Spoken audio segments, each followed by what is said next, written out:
China's latest tech bombshell has shocked the world. DeepSeek R1 matches the capabilities of much costlier American AI models like the popular ChatGPT, but even exceeds it in reasoning capabilities. We have to talk about the implications that this has for so-called US tech domination. DeepSeek R1 demonstrates that China has the ability to innovate despite US economic sanctions and restrictions. Leaders like OpenAI, Google, and Meta melting down at the fact that DeepSeek has been produced at a fraction of the cost of their models. Now, we have to talk about how US sanctions have backfired here. The Biden administration, Trump administration 1.0 have seen US restrictions on chip exports, forcing China to innovate domestically and accelerating its advancements in artificial intelligence and semiconductors.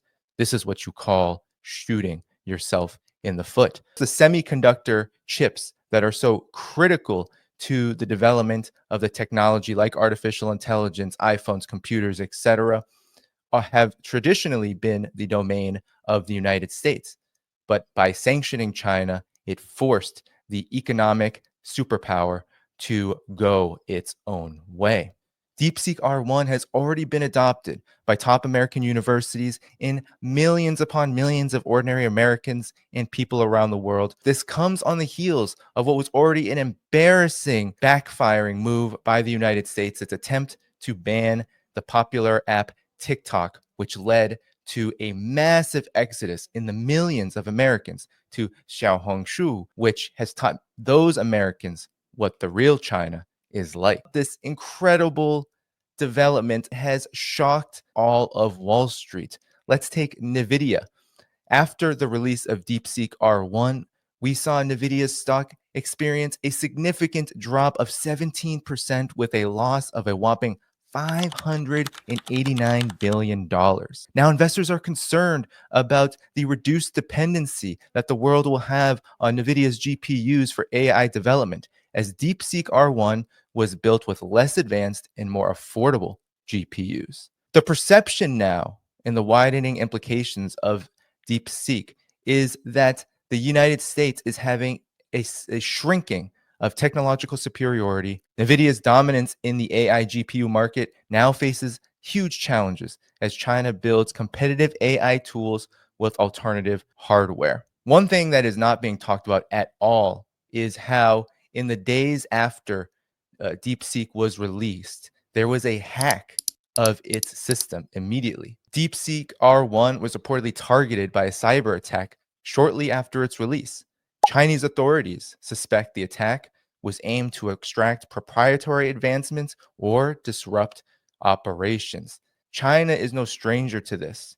Its security corporation, Qihu 360, actually unveiled that in 2011, following the WikiLeaks Vault 1 release of massive documents which showed immense spy capabilities of the CIA, what Qihu 360 found is that in aviation and all tech sectors, the oil sector and personal property data of Chinese people was hacked in by the CIA and stolen for the purposes of disrupting China's development. So security around DeepSeek R1 has now been tightened, and China is enhancing its protections for critical AI infrastructure. There is speculation that this attack could be linked to international competitors, i.e., Silicon Valley, seeking to undermine China's technological rise. You have to understand the trade war between the United States and China, led by the United States. It's been a massive failure, with US sanctions aiming at curbing China's trade surplus and manufacturing dominance being completely ineffective. China just announced that it has a trade surplus of a whopping record $1 trillion US, with manufacturing share predicted to rise from 27% in 2024 to 45% by 2030. Of course, this is part of a larger geopolitical struggle that the United States and China find themselves in. The United States has a national security strategy over the past two administrations prior to Donald Trump 2.0, and that is of great power competition, or what the Biden administration called strategic competition. In this so-called competition, a litany of economic measures have been leveled upon China in order to contain its rise. We talked about sanctions, but tariffs are a huge part of this as well. We see Donald Trump institute tariffs all over the place. He's looking at tariffs on Latin America, tariffs on China, tariffs on Russia. Tariffs now are a tax that are levied upon importers. And in 2018, it was found that Donald Trump's initial round of tariffs in his first administration had actually only raised prices on the products that were sold by US corporations and hurt US farmers and other consumers and producers in a massive way. Meanwhile, China has decided that it will respond to tariffs and sanctions and any economic measure of restriction by strengthening its own domestic marketplace. China's technological leap cannot be contained. The United States attempted to sanction the Huawei Corporation, the producer of popular and advanced cell phones. This was a massive disaster as well. The United States ordered the house arrest of Meng Wanzhou, the CFO of Huawei, during Trump's first administration. Now, Huawei is a global juggernaut in ways that the United States cannot even imagine. China's technological leap extends far beyond artificial intelligence and 5G technology. Even the Australian Strategic Policy Institute had to admit that China leads the world in over 80% of the most advanced technologies in development today. Now, the Australian Strategic Policy Institute is no friend of China. It is funded by the Australian government and Department of Defense, the United States government and Department of Defense, and has produced a litany of reports on China's so-called abuses of human rights in places like Xinjiang in an attempt to fuel a Cold War orientation and policy toward China by the United States. And in large part, it has worked. So this DeepSeek R1 phenomenon symbolizes China's ability to counter all of these measures, from the sanctions to the tariffs and more. And it poses a major challenge not just to American tech dominance, but to US dominance itself. Now, will the US market make adjustments? Will US companies like NVIDIA and OpenAI face increasing pressure from China's cost-effective innovations and seek to innovate themselves? Well, the Trump administration says it is going to give these corporations $500+ billion and deregulate the entire industry so that it can compete with China. But will it work? The answer is likely no, because the United States' economy, regulated or unregulated, is facing a massive crisis. And that crisis has geopolitical ramifications. Since the end of World War II, the United States viewed itself as the economic and military superpower in the world. But over the course of this period, since 1945, the US economy has been shrinking as the US economy deregulates and attempts to boost the profits of its investors and financiers on Wall Street. These financiers actually see investment in innovation as an impediment to their profits. In the United States, corporations and monopolies control the government. In China, the government regulates and controls the corporations. And shockingly so to so many, this actually allows corporations and innovations and developments inside of China economically to flourish, given that these companies have the support of not just their government, but their people. That is why China has been able to grow this massive consumer market of so-called middle-class people of over 300 million. That's why it's been able to alleviate poverty by reducing the overall impoverishment in China from 800 million to zero over the course of just 2 generations. This is going to be a shock to the United States' overall posture towards China. The United States believes that it can control China, that it can defeat China, but we have seen now here that the US has lost to China, and in more ways than one. Because while DeepSeek R1 is showing off the technological advancements that China has been able to produce over the course of the past several years, even if not the last several decades, the problem for the United States is that it is falling behind in all areas of development, technology, and otherwise. China boasts a $1 trillion trade surplus. The United States does not boast such a surplus. China boasts 47,000 kilometers of high speed rail. The United States has zero high speed rail.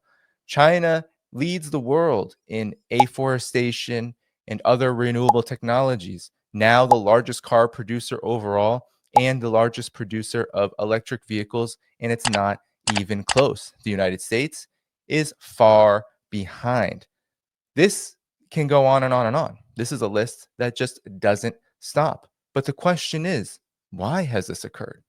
Well, the United States has sold its innovation capacity, its industrial capacity, and its people down the river to the richest of oligarchs. These oligarchs on Wall Street and in the military industrial complex view any kind of investment into innovation as a cost, which they believe should not be supported by the government. Industrial policy is actually not a new thing. While US politicians like Marco Rubio, the new Secretary of State under Trump, like to boast that China has been stealing technology and patents and its industrial policy is unfair, mimicking the words of people like Janet Yellen.